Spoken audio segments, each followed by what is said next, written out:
I am Millie, and I never imagined my phone would ring at the perfect moment to save my sanity, or that a string of random numbers would finally prove what I'd known all along. Success isn't always what your family expects it to be.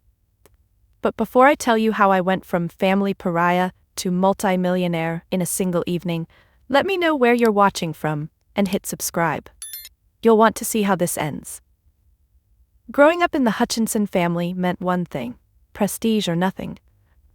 My parents, Gerald and Patricia, built their entire identity around their country club membership, their colonial in Westchester, and most importantly, their children's accomplishments, as long as those accomplishments fit their narrow definition of success. Doctor, lawyer, investment banker? Those were the only acceptable careers in the Hutchinson household. My older brother Terrence checked that box early, sailing through Yale Law and landing at a white shoe firm before his 30th birthday.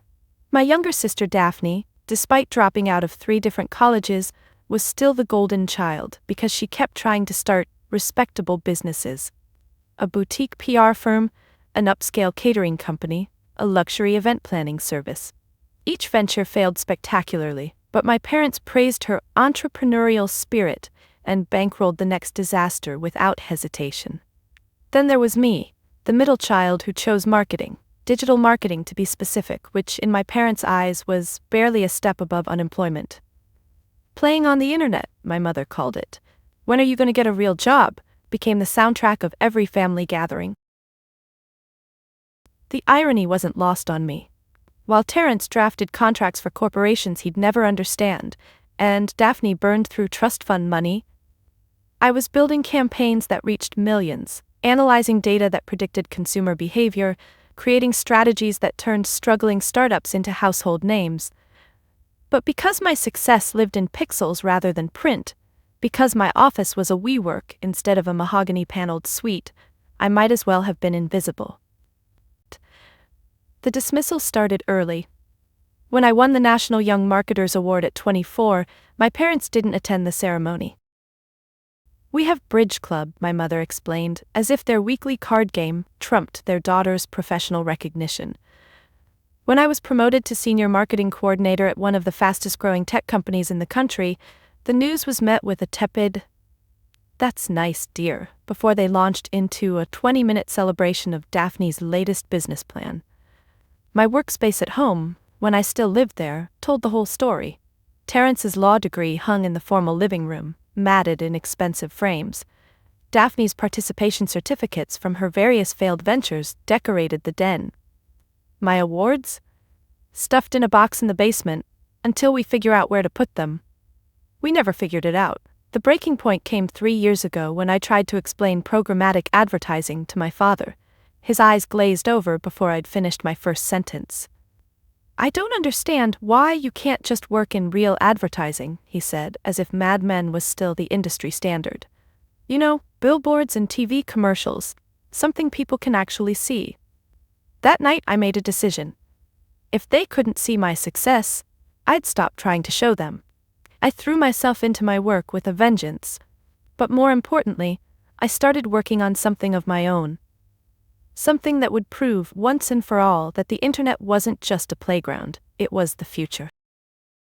None of them knew about the late nights, the failed prototypes, the moments when I wanted to give up.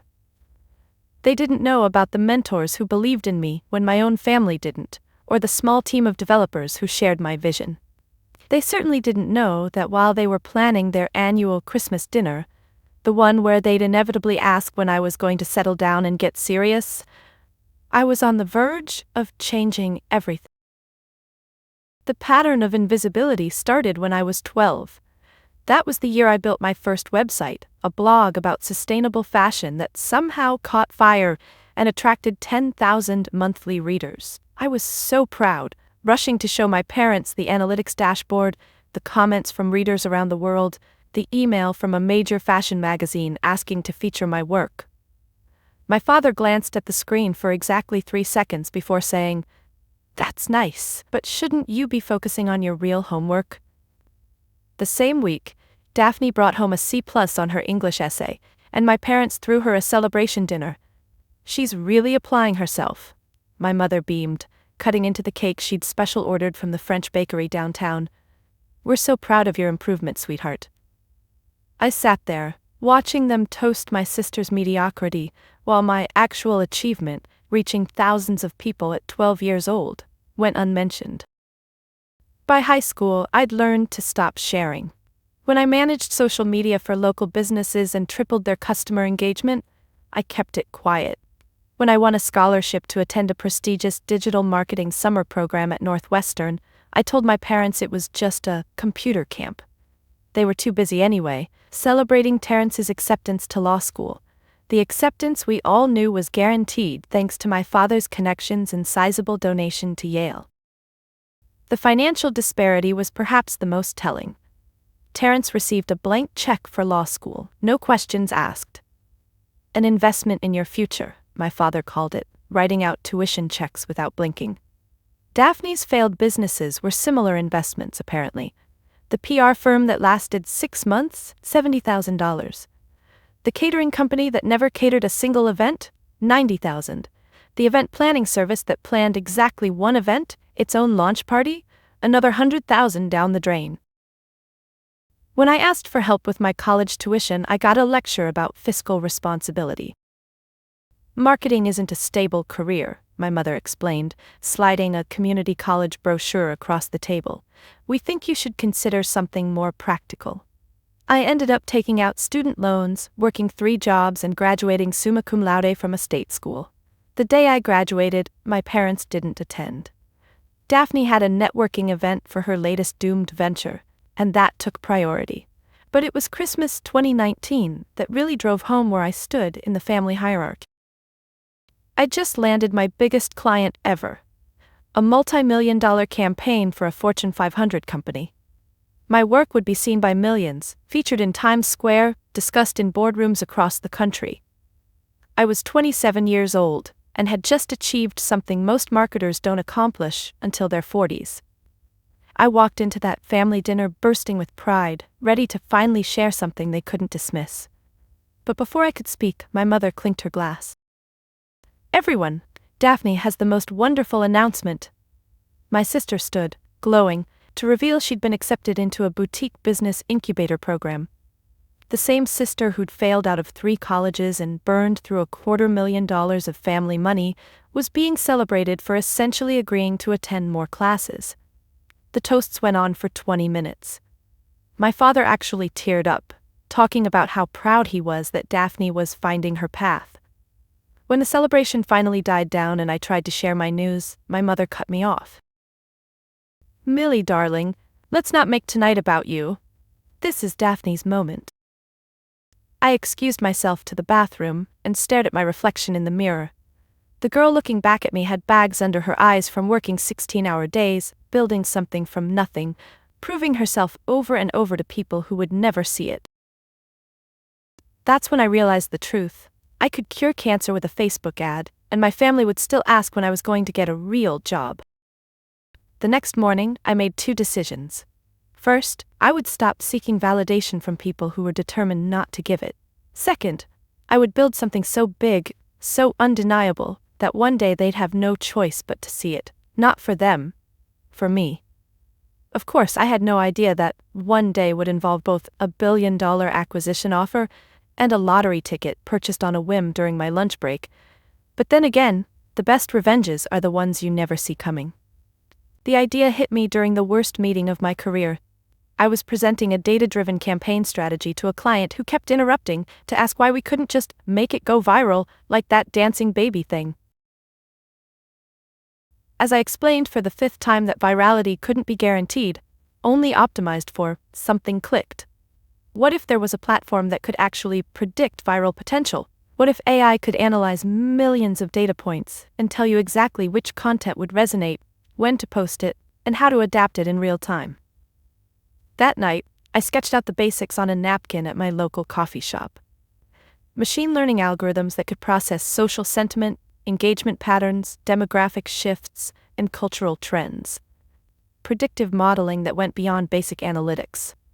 A platform that wouldn't just report what happened, but tell you what would happen next. It was ambitious, probably impossible, definitely beyond my coding abilities. But I couldn't let it go. I found Marcus first, a brilliant developer who'd been laid off from a major tech company for being too innovative. Then came Yuki, a data scientist who saw patterns in chaos like some people see faces in clouds. Finally, Jerome joined us, a UX designer who understood that the most powerful technology meant nothing if people couldn't use it intuitively. We met in my cramped apartment every evening after our day jobs, fueled by cheap pizza and expensive dreams. The first 6 months were brutal. Every prototype failed spectacularly. We'd think we had a breakthrough, only to watch the algorithm produce results that made no sense. I was burning through my savings, sleeping 3 hours a night, living on coffee and determination. My health suffered, my social life disappeared. When my family asked what I was doing with my evenings, I said freelance work and changed the subject. The breakthrough came at 3 a.m. on a Tuesday. Marcus had reversed our entire approach, training the AI not on what went viral, but on what didn't. By understanding failure patterns, the system could identify success opportunities with shocking accuracy. We tested it on my company's next campaign, secretly using our platform to guide strategy. The results were staggering: 437% increase in engagement, 200% boost in conversions, and a reach that exceeded projections by 500,000 people. Word spread quietly through marketing circles. "There's this underground platform," people whispered at conferences. "Invitation only. It predicts trends before they happen." We kept it exclusive, letting in only serious professionals who understood what we were building.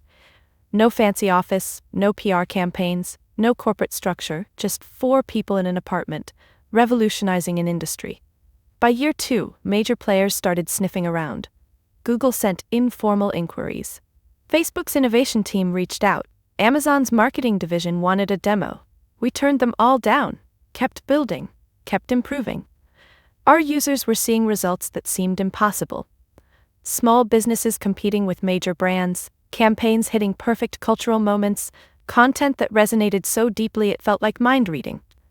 The platform, which we'd named Prometheus, bringing fire to humanity, felt appropriate, was processing billions of data points daily. Fashion brands were predicting trends 6 months out. Political campaigns were crafting messages that reached previously unreachable voters.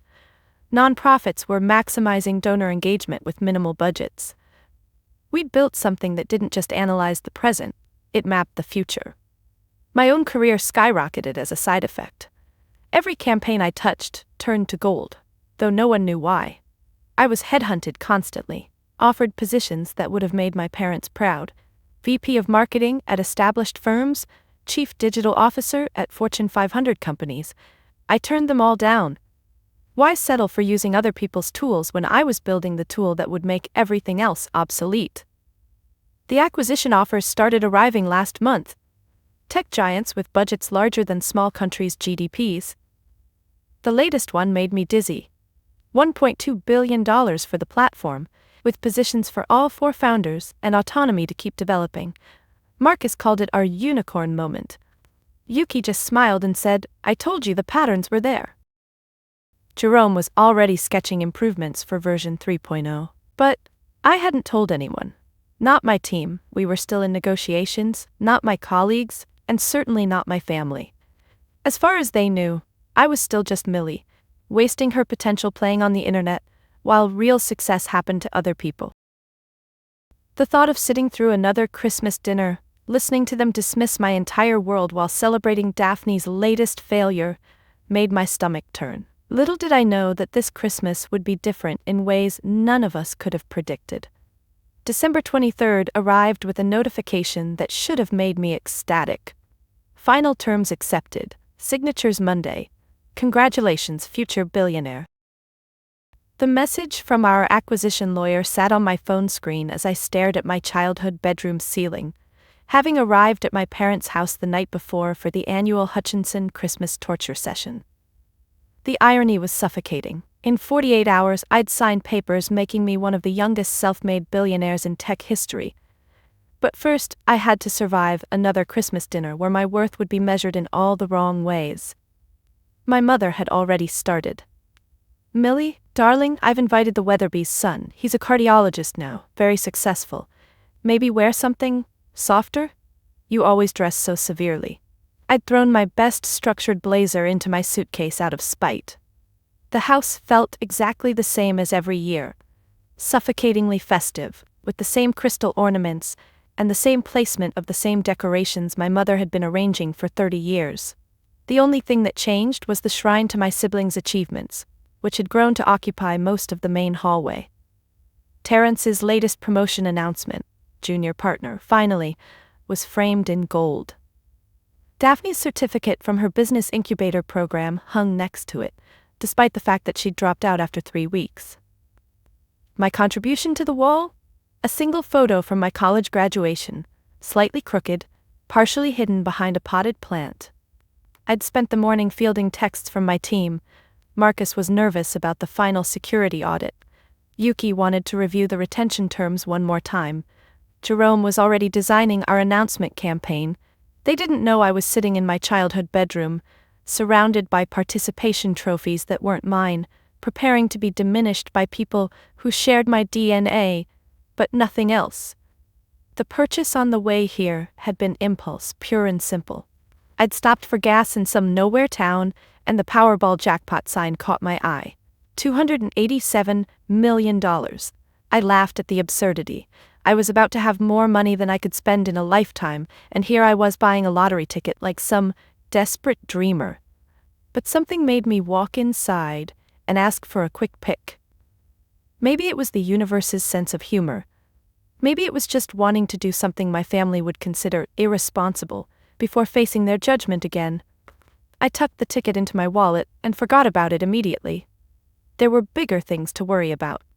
My phone buzzed with another message, this time from Beatrice, my mentor from the Northwestern program all those years ago.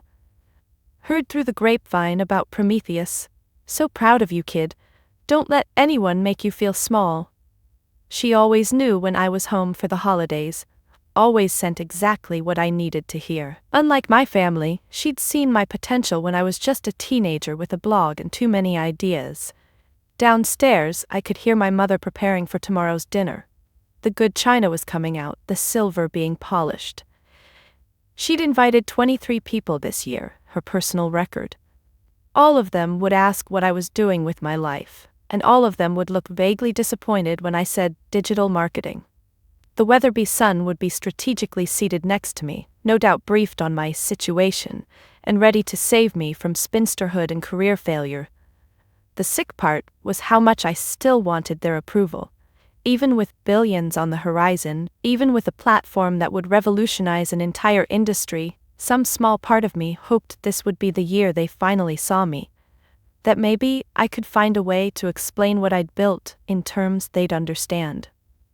That maybe my father would look at me the way he looked at Terrence, with actual pride, instead of puzzled disappointment.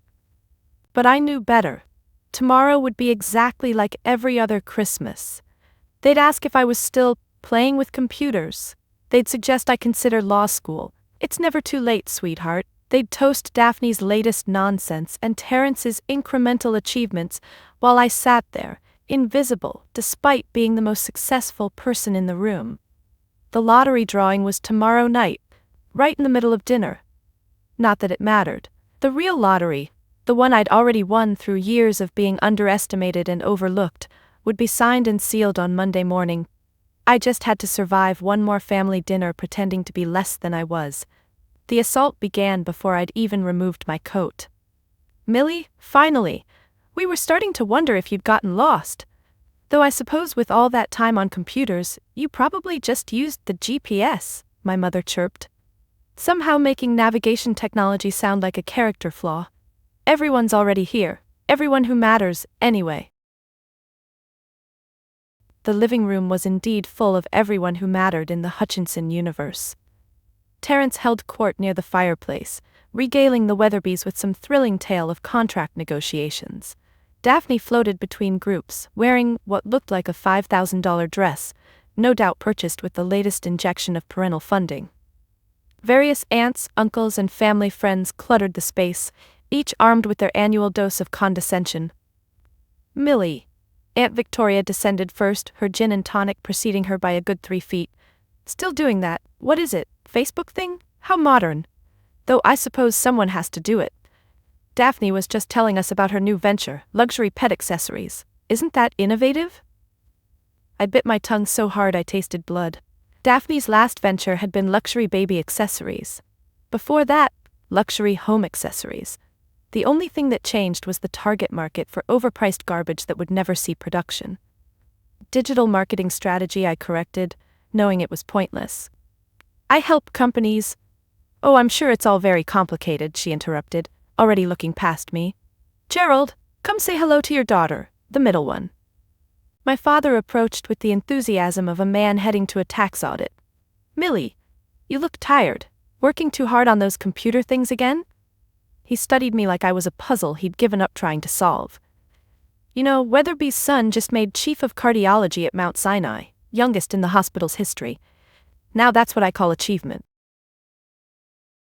The Weatherby son in question materialized at my elbow within minutes, reeking of cologne and inherited confidence.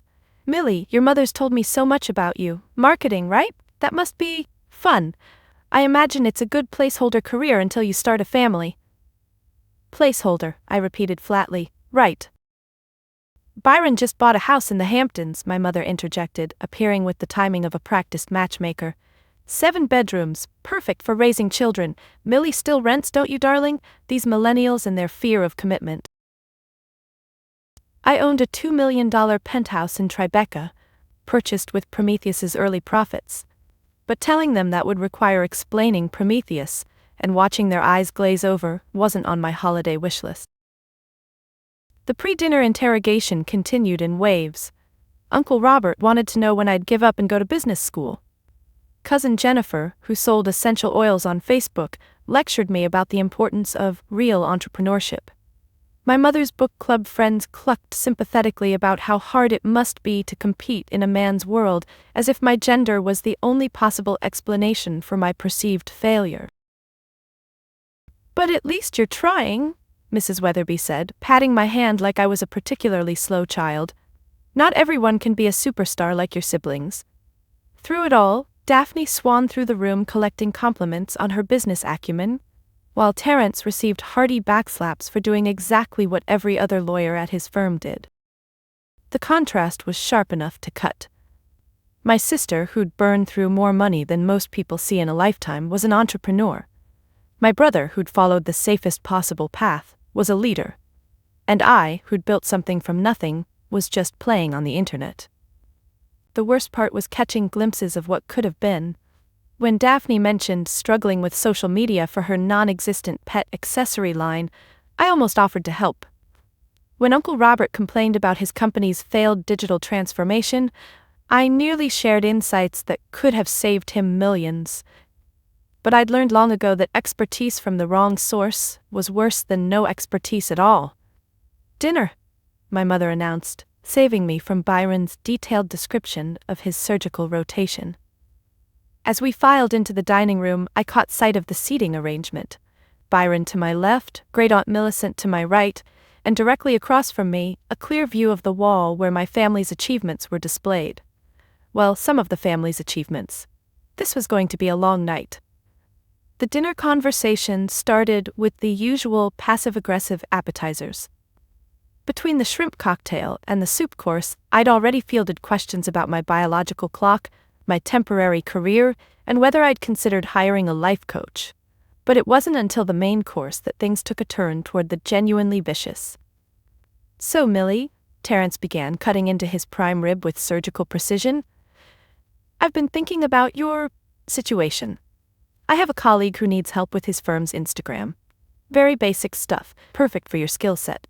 It would be part-time, of course, but beggars can't be choosers. I'm not begging, I said quietly. I have a job, a career, actually. Of course you do, sweetheart, my mother soothed in the tone reserved for placating delusional relatives.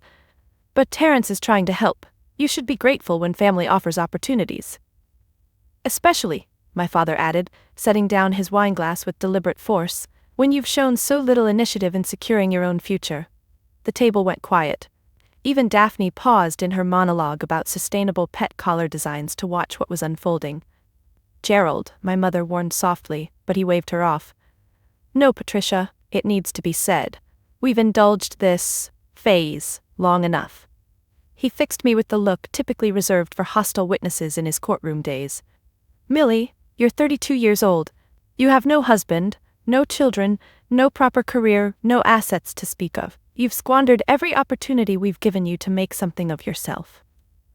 I didn't squander anything, I started, but he continued as if I hadn't spoken. Your brother is a successful attorney, your sister is a budding entrepreneur, and you? You sit in front of a computer doing God knows what, calling it work. It's embarrassing, frankly. When the Hendersons ask about you, I don't know what to say anymore. My hands trembled as I set down my fork. Around the table, faces ranged from smugly satisfied to uncomfortably fascinated. This was better than their usual holiday entertainment. Which brings us, my father continued, reaching into his jacket pocket, to a decision your mother and I have made.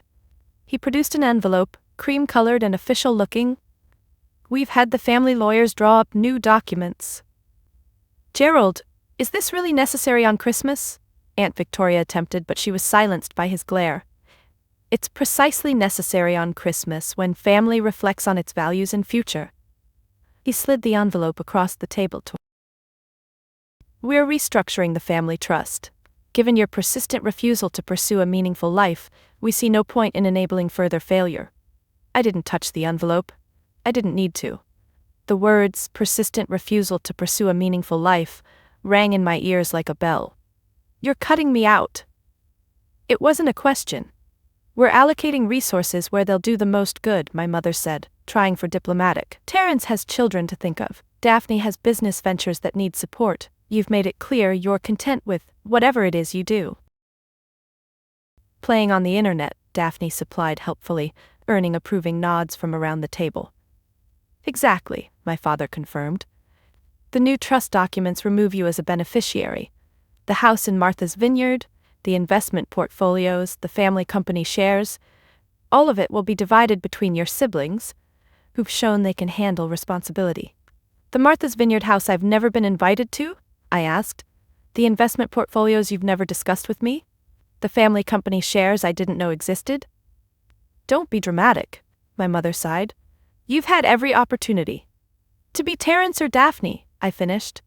Every opportunity to be anyone but myself. Byron shifted uncomfortably beside me. Even he seemed to realize this had crossed from casual cruelty into something uglier. This is for your own good, my father said, using his closing argument voice. Perhaps without the safety net of family wealth, you'll finally be motivated to pursue something substantial. Consider it a gift. The gift of necessity. I looked around the table at faces ranging from pitying to satisfied. My entire family, gathered to celebrate peace on earth and goodwill toward men, had just formally declared me worthless. Unworthy of investment, of faith, of basic inheritance rights given freely to my failing sister and mediocre brother. Merry Christmas to me, I whispered, reaching for my wine glass with hands that wouldn't stop shaking. The silence that followed my father's declaration was broken by the buzz of my phone against the mahogany table. My mother's face pinched in disapproval. Millie, really, you know the rules about phones at dinner.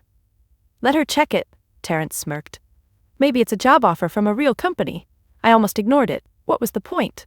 But something about the timing, the universe's twisted sense of humor perhaps, made me glance at the screen.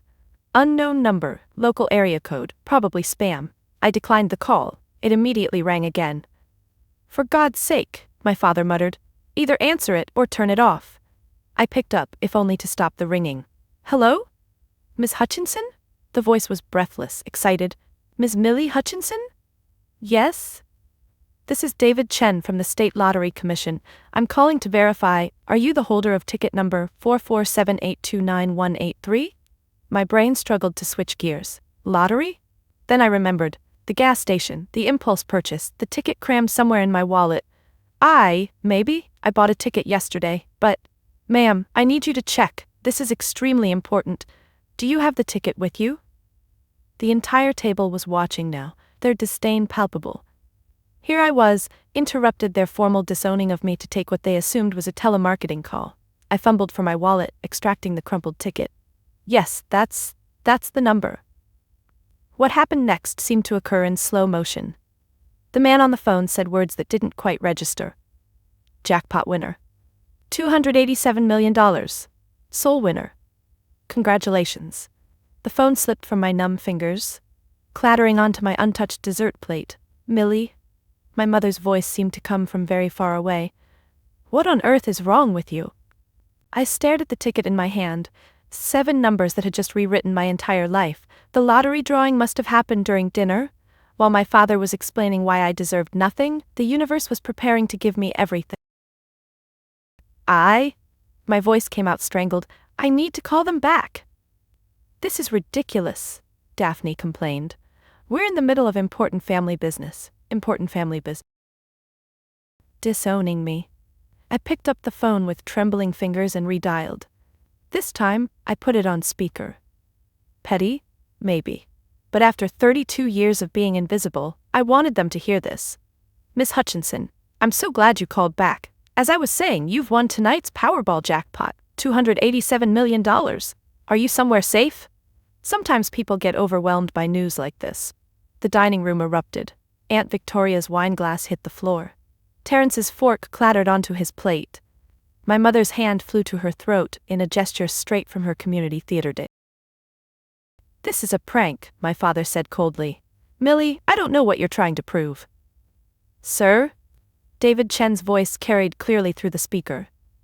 I assure you this is no prank. Miss Hutchinson has won the largest jackpot in state history. We'll need to arrange security for her immediately. Ma'am, are you at home? We can send... I hit the mute button. The dining room had descended into chaos. Family members were shouting over each other, demanding explanations, insisting it couldn't be real. Through it all, I sat perfectly still, staring at the ticket that was worth more than every trust fund, investment portfolio, and Martha's Vineyard house combined. It's not possible, my mother kept repeating. The odds are, Millie doesn't even, she's not lucky like... Actually, I said, finding my voice, I think I am. My phone buzzed again. This time it was a text from Marcus. Holy shit, check the news. You need to see what TechCrunch just posted about Prometheus. Acquisition leaked. Stock price implications are insane. You're trending. 2 bombs in one night. The lottery win they just heard about, and the billion-dollar acquisition they hadn't. I looked at the envelope my father had slid across the table. The formal documentation of my worthlessness, and almost laughed. Millie, my father's voice had shifted from cold authority to careful calculation. Let's not be hasty about anything. Perhaps we should discuss, but I was already standing, my legs surprisingly steady given the circumstances. The ticket went back in my wallet, followed by my phone. Around me, my family scrambled to process what had just happened, their worldview shifting in real time. Where are you going? Daphne demanded. You can't just leave. I looked at her, really looked at her, for the first time all evening. Actually, I can do whatever I want now. Wait, my mother's voice cracked with desperation. Millie, sweetheart, you're upset. Let's talk about this. As a family. I paused at the dining room threshold, my hand on the doorframe. As a family? Like the family discussion we just had where you formally disowned me? That was just... We were concerned about your future, my father stammered, his courtroom composure crumbling. The documents aren't filed yet, nothing's final. How convenient. I turned back to face them, really seeing them for perhaps the first time. Not the imposing figures of my childhood, but small, grasping people who measured worth in the narrowest possible terms. Tell me, Dad, what's the statute of limitations on parental hypocrisy? Millie! Terrence stood, his junior partner authority evaporating. There's no need to be hostile. We're your family. We've always wanted what's best. Stop. The word came out sharper than I intended. Just stop. Do you want to know something funny? The lottery ticket isn't even the biggest news I got. I pulled out my phone, navigating to the TechCrunch article Marcus had mentioned. The headline blazed across the screen. Breaking. Secret AI marketing platform Prometheus acquired for $1.2 billion. Founder revealed as 32-year-old marketing coordinator. My playing on the internet? It was building this, a platform that's about to revolutionize digital marketing globally. Google tried to buy us 6 months ago. Amazon came knocking last month, but we held out for the right offer, one that valued what we built and the team that built it. The silence was deafening. I watched their faces cycle through disbelief, confusion, and finally the dawning horror of understanding. You built. Aunt Victoria's gin and tonic trembled in her hand. $1 billion company? While you were toasting Daphne's failed businesses and Terrence's predetermined success, yes, while you were telling me to get a real job, to stop wasting my time online, to find a husband and give up my silly dreams, I was building something that matters. Why didn't you tell us? My mother's voice was small, wounded. We could have helped. We could have invested. I tried to tell you, for years. Every family dinner, every holiday gathering, every time you asked when I was going to get serious about life. But you couldn't hear it because it didn't sound like Terrence's law degree, or look like Daphne's business cards for companies that never existed. Daphne, for once, was speechless. Her mouth opened and closed like a fish gasping for air. The golden child who'd burned through hundreds of thousands in family money, watching her overlooked sister reveal 2 fortunes in one night. The Weatherby's son seems nice, I continued, glancing at Byron, who looked like he wanted to disappear into the upholstery. I'm sure he'll make someone a wonderful husband. Someone who wants to be a cardiologist's wife in a 7-bedroom Hamptons house. But that someone isn't me. It was never going to be me. Millie, please. My father tried again, his voice taking on the wheedling tone he used with difficult clients. Let's not make any rash decisions. The trust documents, we can reconsider. You're clearly under stress. Stress? I laughed, and it felt like years of pressure releasing. You know what's stressful? Spending your entire life trying to earn approval from people who decided you were worthless before you even had a chance to prove otherwise. Building something incredible while your family treats you like a failure. Sitting at this table year after year, shrinking yourself to fit into a box that was never made for you. I pulled the lottery ticket from my wallet, holding it up for them to see. This is just universe having a sense of humor. Making sure you understood exactly what you threw away. Because let's be honest, if I'd told you about Prometheus without the lottery win, you'd have found a way to dismiss it. Oh, but will it last? Tech is so volatile. When are you going to settle down? We're proud of you, Terrence attempted, the words sounding foreign in his mouth. Obviously, this is impressive. No. I shook my head. You don't get to be proud now. Pride is earned through presence, through support, through believing in someone when they're struggling, not when they've already succeeded despite you. The cream-colored envelopes still sat on the table, their formal declaration of my unworthiness now looking like the most expensive mistake they'd ever made. I walked back, picked it up, and handed it to my father. Keep this. Frame it, maybe. A reminder that the only worthless thing at this table was your judgment. The December air hit my face like a benediction as I pushed through my parents' front door. Behind me, I could hear the eruption of voices, my mother calling my name, my father demanding I return, Daphne's shrill protests about fairness. I didn't look back. My rental car sat in the driveway like a getaway vessel, and I'd never been happier to see a mid-sized sedan in my life.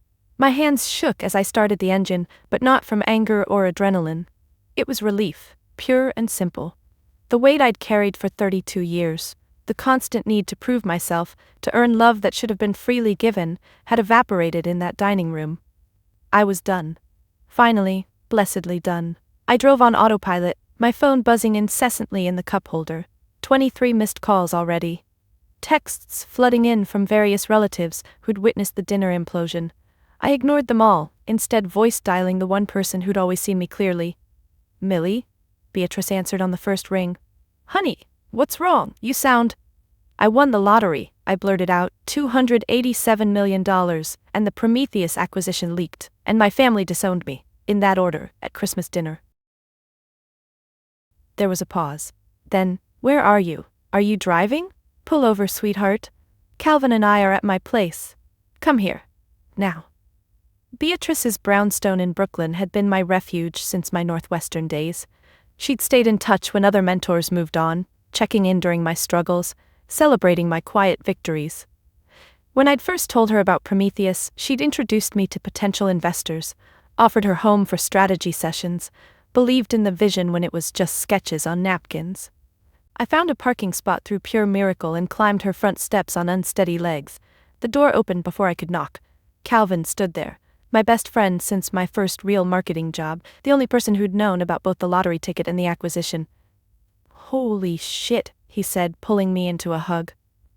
When you texted me about buying a lottery ticket, I thought you were joking. And then the news about Prometheus broke and, Mars, you're shaking. I told them, I said into his shoulder, about everything while they were disowning me. The timing was perfect, Beatrice finished, appearing with a glass of wine. The timing was perfect. Come in, both of you. It's freezing. Her living room was the opposite of my parents' showcase space. Books spilled from every surface, art from unknown artists covered the walls, and the furniture was chosen for comfort, not impression. I collapsed onto the ancient velvet couch I'd cried on after my first career setback, laughed on after my first big win, planned on during countless late-night strategy sessions. Tell us everything, Beatrice commanded, settling into her reading chair. From the beginning. So I did. Every word, every dismissal, every moment of the spectacular collision between their rejection and my success. Calvin's expressions ranged from outrage to savage satisfaction. Beatrice listened with the focused attention of someone who understood family dysfunction intimately. The trust fund documents, Calvin said when I finished. They actually had papers drawn up, like a formal disowning, cream-colored stationery and everything. I took a sip of wine, tasting freedom. Very classy excommunication. Those absolute bastards, he muttered. Sorry, B. Don't apologize for accuracy, Beatrice said crisply. Millie, I know this feels overwhelming, but I need you to understand something. What happened tonight? That was the universe protecting you, showing you with cosmic clarity exactly who deserves access to your life. She's right, Calvin added. Think about it. If they'd been even slightly supportive, you might have felt obligated to share your success with them. To give Daphne a job at Prometheus, to let your dad manage your money, to buy their approval with your achievements. I hadn't thought of it that way. The timing had seemed cruel, but maybe it was actually kind. A clean break witnessed by 24 people, with no room for ambiguity or guilt. What are you going to do now? Beatrice asked. Both windfalls need managing. You'll need lawyers, financial advisors, security. I know someone, Calvin interrupted. Remember Keisha from the FinTech Summit? She handles sudden wealth syndrome cases. Lottery winners, IPO kids, crypto millionaires. She'll keep you safe from both predators and yourself.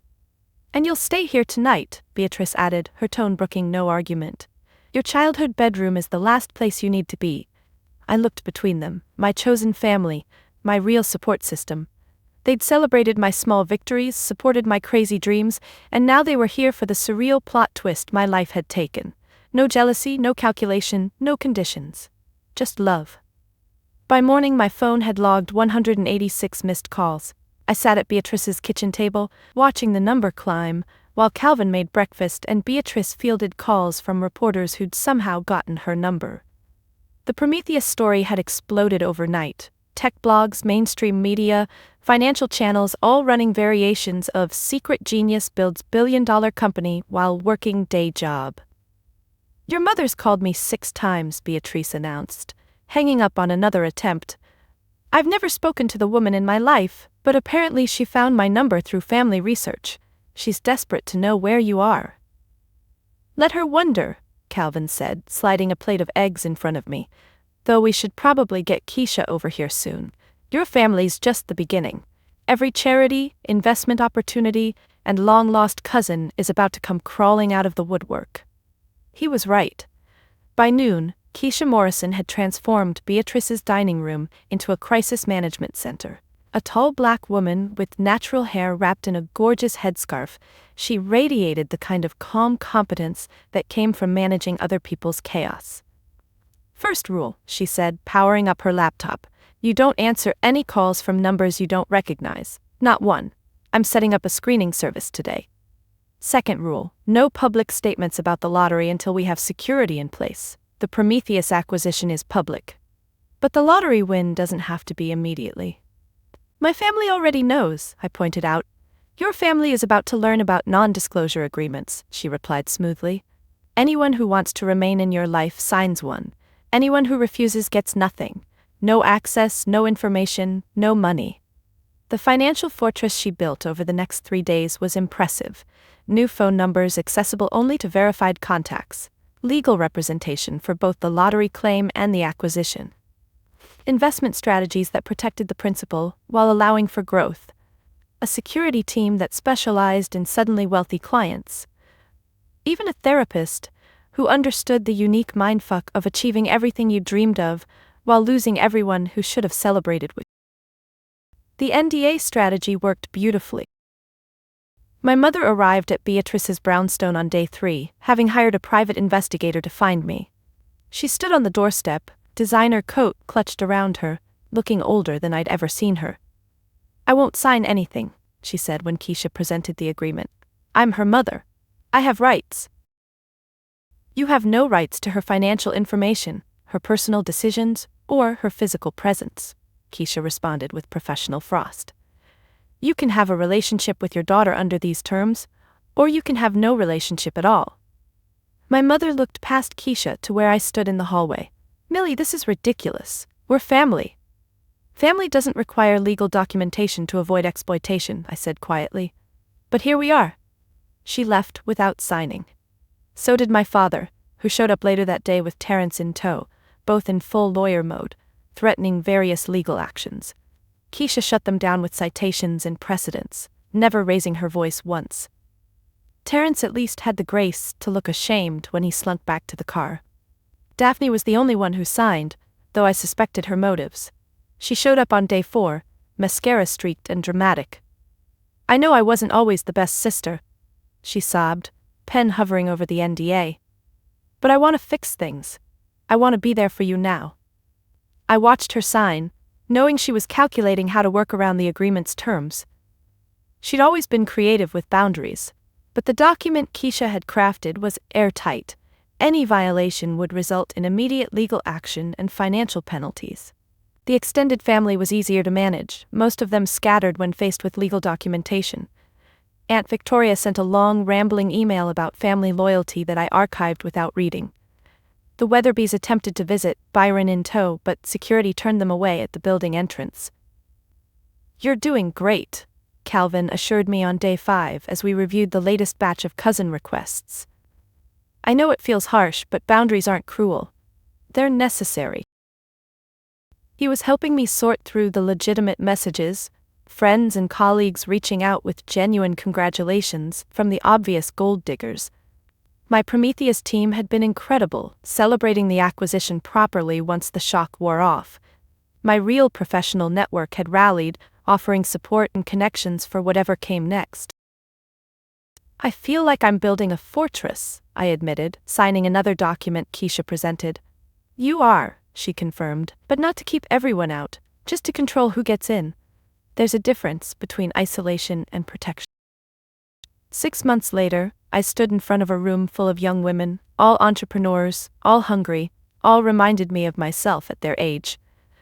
The Prometheus Foundation's first cohort had gathered in our new Manhattan headquarters, a sun-drenched space I'd designed to be everything my family's home wasn't. Collaborative instead of competitive, warm instead of cold, walls covered with whiteboards and possibility instead of shrines to acceptable achievement. "Traditional venture capital will tell you to shrink yourselves," I said, clicking through my presentation. "To pitch like men, dress like men, build companies that fit masculine definitions of success. I'm here to tell you that's bullshit." A ripple of surprised laughter. These women, aged 22 to 35, had been selected from thousands of applicants. Each had an innovative idea, technical brilliance, and the same quality I'd recognized immediately: the exhaustion of trying to be seen by people determined to look past them. The Prometheus Foundation invests in what others overlook. We fund the too ambitious projects, the too niche markets, the too feminine approaches. Because I built a billion-dollar company while my family thought I was playing on the internet. And I know firsthand that blindness to potential is the real failure. After the presentation, I met with each founder individually. There was Amara, building AI-powered therapy tools for communities without mental health access. Jade, revolutionizing sustainable fashion through biochemistry. Penelope, creating educational platforms for neurodivergent children. Each woman had been told no so many times they'd almost internalized it. My parents wanted me to be a teacher, Amara confided during our session. They said tech was too unstable for someone like me. Someone black, someone female, someone from Newark.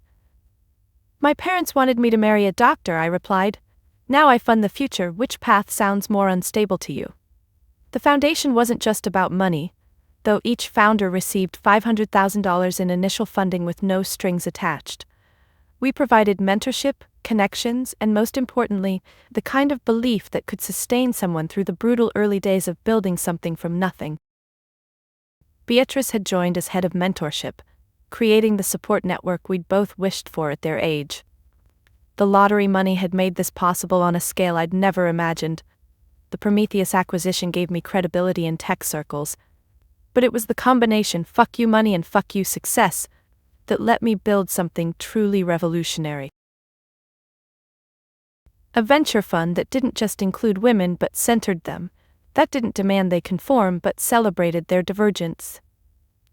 You know what I love most? Calvin said one evening as we reviewed applications for the second cohort. He joined as COO, bringing his operational brilliance to our organized chaos. We're not trying to fix these women, we're fixing the system that failed them. He was right. Every success story that emerged from our program was a rebuke to narrow definitions of achievement. When Amara's therapy platform reached 1 million users in underserved communities, I thought of my father dismissing digital work as playing on computers. When Jade's bioengineered fabrics got featured in Vogue, I remembered my mother's insistence that only traditional careers mattered. When Penelope's learning tools transformed special education across 3 states, I pictured Daphne's empty business cards for companies that never existed. The media attention was gratifying. The billionaire who bet on being overlooked. From family reject to tech revolutionary. How one woman's lottery win became hundreds of women's big break. But the articles that meant the most were the ones about our founders. Their faces on magazine covers. Their companies changing industries. Their stories inspiring other overlooked brilliance to keep building. My family had noticed, of course. Terrence had sent a stilted LinkedIn message congratulating me on finding my niche. My mother had given an interview to a society magazine, claiming she'd always supported my dreams, a revision of history so bold it almost impressed me. Daphne, still bound by her NDA, had launched yet another doomed venture. This time, a boutique mentorship program for female founders. The irony was lost on her. But the Hutchinson name, which they'd guarded so carefully, now meant something different in the world. When people heard it, they thought of innovation, of supporting the overlooked, of building the future. I'd taken their legacy of small-minded judgment and transformed it into something expansive and generous. You know what this is? Beatrice said one afternoon, watching our 3rd cohort's demo day. It's a family. The kind you should have had all along. She was right. Looking at the room full of brilliant women supporting each other's wild dreams, I realized I'd built the family I'd needed. Not bound by blood, but by belief. Not limited by convention, but liberated by possibility. The text came on a Tuesday morning, exactly 1 year after the Christmas dinner that changed everything. Millie, this is Mom. Daphne's in the hospital. Overdose. Please come. I stared at the message, coffee cooling in my hand, feeling the familiar pull of family obligation warring with hard-won boundaries. The old Millie would have dropped everything, rushed to prove she was the good daughter, the reliable one, the one who showed up even when no one had shown up for her. Instead, I forwarded the message to my therapist and went to my scheduled meeting. That evening, I did visit the hospital, but on my terms. Daphne looked small in the hospital bed, her usual polish replaced by the raw vulnerability of someone whose facades had finally crumbled. My parents flanked her, aged by a year of consequences they'd never anticipated. The business stress got to her, my mother explained, not meeting my eyes. All the pressure of trying to succeed. I didn't point out that Daphne's pressure was self-imposed, funded by parents who'd mistaken enabling for love. I didn't mention the 7 figures they'd poured into her failures while questioning my every decision. I simply sat and listened. Boundaries intact, heart protected but not hardened. I'm glad she's getting help, I said finally. And I was. Despite everything, I didn't wish suffering on any of them. I'd learned the difference between anger and indifference, between hatred and healthy distance. Later, I walked through Central Park, processing the visit. My therapist called it completing the cycle, returning to the source of pain without being consumed by it. The autumn leaves reminded me of that Christmas evening, how I'd left their house in winter darkness and emerged into a different life entirely. My phone buzzed with updates from the foundation. Amara had just closed her Series A funding, Jade was speaking at Paris Fashion Week, Penelope had been invited to present at the Department of Education. Each success was a small victory against the voice in my head that sometimes still whispered, I wasn't enough. But the truth I'd discovered over this year was simpler and more complex than any achievement. I had always been enough.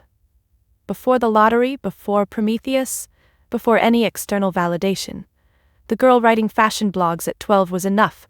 The woman grinding through state school on loans was enough. The coordinator building dreams after her day job was enough. My worth hadn't increased with my bank account. It had always existed, waiting for me to see it. I am proud of you, my father had said during the hospital visit, the words sounding rehearsed but sincere. Despite our differences. I know, I'd replied, and I did know. But more importantly, I no longer needed to hear it. The peace I'd found wasn't the peace of revenge or vindication. It wasn't the peace of proving them wrong or showing them up. It was the peace of stepping off the scale entirely, of refusing to measure my worth by their metrics or anyone else's. My phone rang. Marcus calling about our new product launch. Prometheus had evolved beyond our wildest dreams, the acquisition allowing us to build tools that democratized marketing genius. Small businesses could now compete with giants. Individual creators could predict trends like major agencies. We'd built what we'd dreamed of in my cramped apartment, fueled by pizza and possibility. You sound good, Marcus said after we'd discussed the launch details. Like, really good, settled. I am, I said, meaning it. I really am. That night, I returned to my penthouse, not the status symbol my family would have understood, but the sanctuary I'd created. The walls held art from Foundation alumni. The shelves displayed books that had shaped me, gifts from mentors who'd seen my potential. The space was authentically mine, in a way my childhood bedroom had never been allowed to be. I poured a glass of wine and stood at the window, looking out at the city lights. Somewhere out there, a young woman was being told she wasn't enough, that her dreams were too big, too different, too unlikely, that she should shrink herself to fit someone else's definition of success. Tomorrow, maybe she'd find the foundation. Maybe she'd read about Prometheus. Maybe she'd realize that the people who can't see your light aren't qualified to measure your brightness.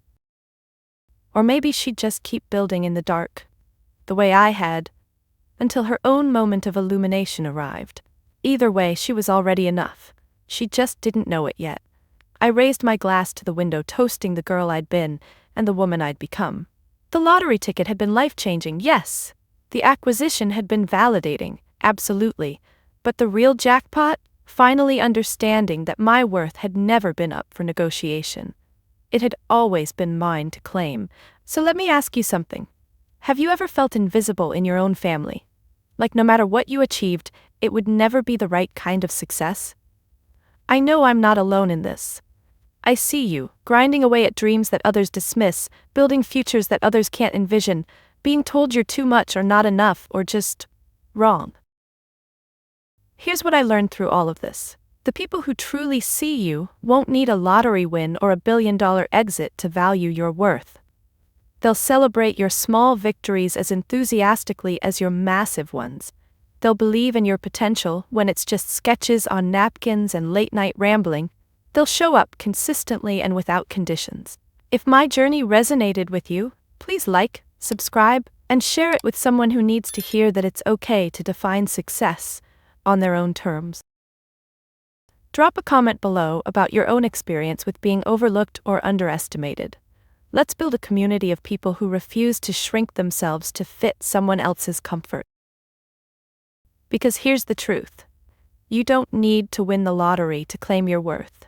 You don't need to build a billion-dollar company to deserve respect. You don't need your family's approval to pursue your dreams. You just need to believe deep in your bones that you are already enough. The view from the other side? It's not about the money, or the recognition, or the vindication. It's about finally feeling free to be exactly who you are. And that, my friends, is the real jackpot.